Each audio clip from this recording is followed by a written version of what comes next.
My friend, pause for a moment and open your heart, because what we are stepping into now is the moment God Himself stepped into our world. Long before Bethlehem, prophets spoke of a child who would heal nations and break chains of darkness. Isaiah said, "A virgin will conceive a son, and his name will be Emmanuel, God with us." People waited for centuries, through suffering, through silence, until finally, God whispered to a young woman named Mary, "Do not be afraid. You will carry the Savior."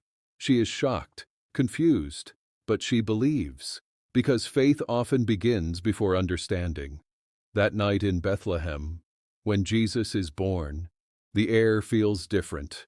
Time itself seems to slow. Animals go silent, as if they recognize their Creator lying in a manger of hay. Mary looks into His eyes and sees a depth no baby should hold. Joseph, exhausted but proud, feels both fear and honor being chosen to protect God's Son. And outside, something supernatural explodes, a star so bright even Roman guards can't ignore it. Wise men travel days and nights across deserts following this one sign in the heavens. Some say the star pulsed with light whenever they walked in the right direction, a miracle, guiding them to the light of the world. Meanwhile, heaven cannot stay quiet. Angels, a host so large it looks like the sky is on fire, announce hope to humble shepherds. Do not fear, a Savior is born for you, not for kings, not for the powerful, for you. But darkness listens too. King Herod hears of a new king, and his heart fills with jealousy. He orders a massacre to erase God's plan. Innocent cries rise into the night, and evil thinks it has won. But God is faster. Joseph is warned in a dream. The Holy Family escapes into Egypt. From day one, Jesus is already saving the world from the world.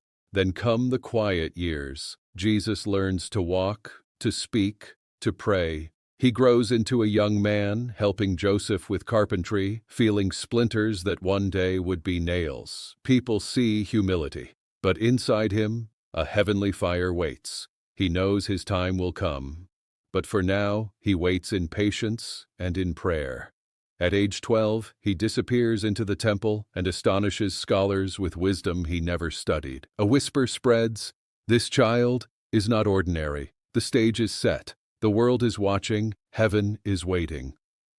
Now, the silence breaks. Jesus is baptized, and the sky responds. Some witnesses say the water itself shimmered like liquid light around him, as if creation recognized its creator. A dove descends. A voice declares, "This is my beloved Son." The Father is pleased. The mission begins, and miracles follow wherever he walks. He turns water into wine. Not just wine, but wine so perfect the wedding guests savor every drop like tasting joy for the first time. When Jesus heals the blind, some claim they saw a gentle glow around his hands, as if holiness passed through his touch. When he casts out demons, people swear they heard chains break, though no iron was in sight. When he calms the storm, the wind stops instantly, too fast for nature. The sea becomes still like a mirror reflecting heaven. The disciples whisper in awe and fear, "Who is this,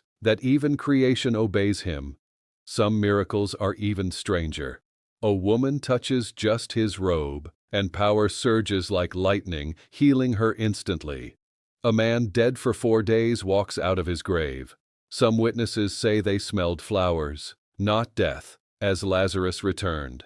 Every sign points to one truth. Jesus is not just a teacher, he is God's love made visible.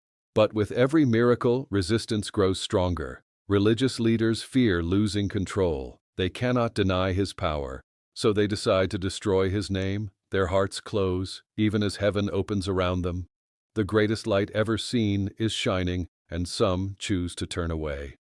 Jesus enters Jerusalem not with weapons, but with peace. Crowds cry out, "Hosanna, Savior, King." But behind celebration, a shadow moves. Judas, one who ate with him, walked with him, is ready to betray him for 30 pieces of silver. Money over love, fear over faith.